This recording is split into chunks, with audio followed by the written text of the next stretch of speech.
Les nations ont toujours été en compétition pour la suprématie. De nos jours, la compétition s'est déplacée vers l'exploration spatiale. La course est lancée pour savoir quel pays peut construire la fusée la plus grande et la plus puissante jamais construite.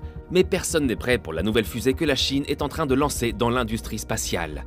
Elle vient de dévoiler une nouvelle fusée de 800 mètres de haut qui ne ressemble à rien de ce qui a été construit jusqu'à présent.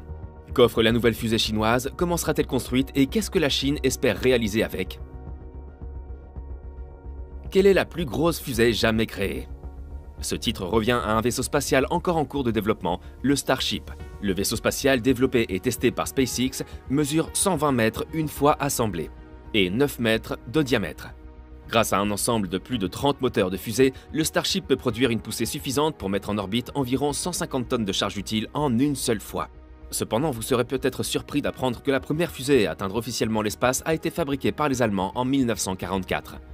Il s'agissait de la fusée V2, qui a franchi la ligne Kármán, un point défini par la Fédération aéronautique internationale comme le point de départ de l'espace. Mais après la Seconde Guerre mondiale, la production du V2 est tombée entre les mains des États-Unis, de l'Union soviétique, aujourd'hui la Russie, et du Royaume-Uni. Au cours des décennies suivantes et du début de la guerre froide, ce qui avait commencé comme une course aux armes nucléaires et aux missiles balistiques supérieurs s'est transformé en une course à l'espace. Les États-Unis et l'URSS ont tenté d'être les premiers à réaliser et à maîtriser les vols spatiaux, ce qui a entraîné la production de nombreuses fusées nouvelles et différentes. Cependant, les États-Unis ont pris le dessus et ont produit différentes fusées. L'éclatement final de l'URSS en 1991 a transféré la production de fusées soviétiques en Russie ou en Ukraine.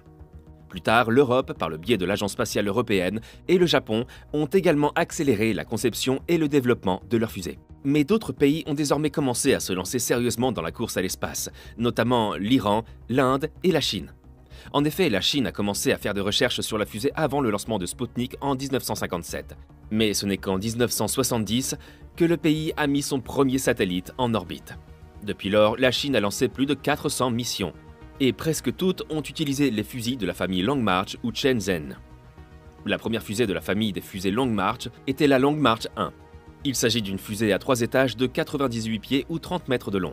La Chine l'a lancée avec succès depuis Zhongquan, dans le désert de Gobi, où elle a mis en orbite le premier satellite chinois Dongfang-On 1 le 24 avril 1970. La Chine est ainsi devenue le premier pays à lancer son propre satellite et ce jour est désormais considéré comme la journée annuelle de l'espace en Chine. La Chine dispose également de la Long March 2C, qui mesure 12 mètres de plus que son prédécesseur. Elle peut lancer 8490 livres ou 3850 kg sur une orbite terrestre basse. Cette fusée a été lancée plus de 50 fois depuis son lancement en 1982. Parmi les autres fusées chinoises, citons la Long March 2E, dotée de 4 boosters latéraux et de 3 étages, qui peut placer jusqu'à 7700 livres ou 3500 kg en orbite de transfert géosynchrone. La Long March 5B, conçue spécifiquement pour mettre en orbite les 3 grands modules de la station spatiale chinoise, qui pèsent environ 48 500 livres ou 22 000 kg, depuis un port spatial spécialement construit sur l'île de Hainan. La fusée Long March 7 a 2 étages, qui lancera le vaisseau cargo Tianzhou, pesant 13 500 kg, vers la station spatiale Tiangong. La Long March 9, qui est la version chinoise du système de lancement spatial de la NASA et qui contribuera à l'assemblage de la station de recherche lunaire internationale Chine-Russie. Il a une capacité de charge utile de 330 000 livres ou 150 000 kg. La Long March 11 est différente des autres car il s'agit d'une fusée à propergol solide. Comme elle utilise des combustibles solides, elle ne nécessite pas de réservoir séparé pour le propergol et l'oxydant, ce qui la rend plus simple et moins chère. Cette fusée mesure 68 pieds ou 21 mètres de haut et peut être lancée en mer. Malgré les résultats obtenus par la Chine dans le cadre de son programme spatial, elle continue à rêver grand. Et sa prochaine fusée montre qu'elle n'a pas peur de se mesurer à d'autres nations spatiales, comme les États-Unis. En fait, Pékin a fait de l'exploration spatiale une priorité absolue pour pouvoir rivaliser. La Chine n'a pas le droit d'utiliser la Station spatiale internationale, elle construit donc sa propre station spatiale, qui devrait rester en orbite pendant au moins 10 ans. Elle a déjà envoyé 3 astronautes dans la station. Cependant, rien de ce que la Chine a fait dans l'espace n'est comparable à la prochaine fusée chinoise. Il s'agit d'une énorme fusée de 800 mètres de haut qui éclipse tout ce qui l'a précédée. En fait, il n'est pas surprenant que la Chine construise une fusée de cette taille. Le pays est le théâtre de nombreux mégaprojets. Du plus grand train à grande vitesse aux projets routiers les plus audacieux, en passant par les gratte-ciel construits en quelques jours. Pour beaucoup de gens, ce projet peut ressembler à de la science-fiction. L'idée même de construire et d'installer une structure de près d'1 kilomètre de long dans l'espace peut sembler grotesque. Cependant, l'ancien technologue en chef de la NASA, Mason Peck, prévient qu'il ne faut pas prendre la Chine à la légère. Selon M. Peck, l'idée n'est pas totalement farfelue et le défi est davantage une question d'ingénierie que de sciences fondamentales. Je pense que c'est tout à fait faisable, a déclaré Peck, désormais professeur d'ingénierie aérospatiale à l'université Cornell. Je décrirai les problèmes ici non pas comme des obstacles insurmontables, mais plutôt comme des problèmes d'échelle.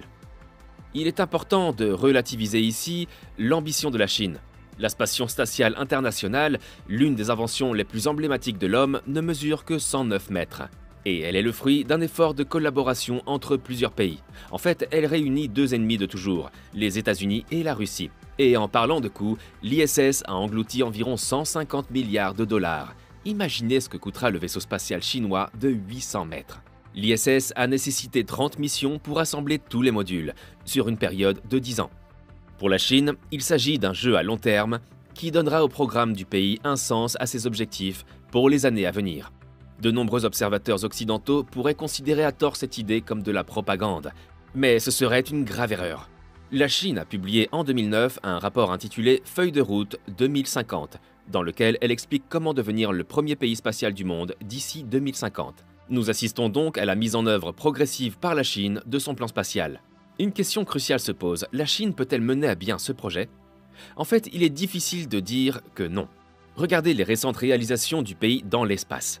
Elle a ramené des échantillons de roches lunaires sur Terre pour les analyser, ce qui en fait le troisième pays derrière les États-Unis et la Russie à le faire. Elle a également fait atterrir son propre rover sur Mars, un exploit dont seuls les États-Unis pouvaient se vanter. La Chine a également réussi le premier atterrissage au monde sur la face cachée de la Lune. Comme mentionné précédemment, la Chine construit actuellement la station spatiale Tiangong, qui est déjà habitée et qui rivalise avec la vieillissante ISS. Tout cela indique que le pays est très sérieux quant à son ambition spatiale. Si l'on examine les plans de la Chine d'un œil critique, la construction d'un vaisseau spatial aussi massif que celui qu'elle envisage présente plusieurs avantages. Par exemple, une structure aussi énorme permettrait à la Chine d'introduire une gravité artificielle, ce qui aiderait les astronautes à échapper aux effets débilitants de l'apesanteur, tels que la perte de masse musculaire et de densité osseuse. Avec une structure aussi vaste, le vaisseau spatial peut tourner pour produire une force centrifuge, et à la bonne vitesse, peut créer une force qui imite les effets de la gravité. Cependant, on ne peut pas faire tourner un objet contenant des humains, car si l'on tourne plus vite que quelques tours par minute, la personne moyenne commencera à souffrir des maux du transport. Toutefois, comme l'ont montré des expériences, ces effets disparaissent pratiquement à des taux de rotation de 1 à 2 tours par minute. Quelle taille devrait donc avoir le nouveau vaisseau spatial chinois pour créer la gravité de la Terre en tournant tranquillement à 1-2 tours par minute? Il doit faire environ 1 km de large. Cela montre que la Chine a bien fait ses devoirs. Comment la Chine va-t-elle envoyer un vaisseau spatial aussi colosse dans l'espace? Le pays peut lancer de nombreux composants dans l'espace en utilisant plusieurs missions, comme cela a été fait avec l'ISS, et les assembler dans l'espace. Cependant, il existe une autre approche originale que la Chine peut utiliser. Grâce à un matériau unique, il pourrait bientôt être possible de construire une vaste structure capable de se plier ou de s'effondrer pour se loger dans le cône de nez d'une seule fusée géante, comme le Starship par exemple. Après avoir été lancé dans l'espace, la structure s'agrandit alors. Le secret de cette idée réside dans ce que l'on appelle les métamatériaux mécaniques. Ceux-ci utilisent des articulations qui agissent comme des ciseaux pour se replier à une fraction de leur taille déployée. L'exemple le plus connu d'un tel métamatériau mécanique est la sphère de Hoberman. Ce jouet d'enfant ressemble à une petite boule hérissée de pointe au repos, mais il peut se transformer en une grande sphère dont le diamètre est plusieurs fois supérieur à celui d'origine. Cela peut ressembler à de la science-fiction, mais c'est aussi le cas du plan chinois lui-même. Dites-nous ce que vous pensez du vaisseau spatial chinois dans la section des commentaires ci-dessous.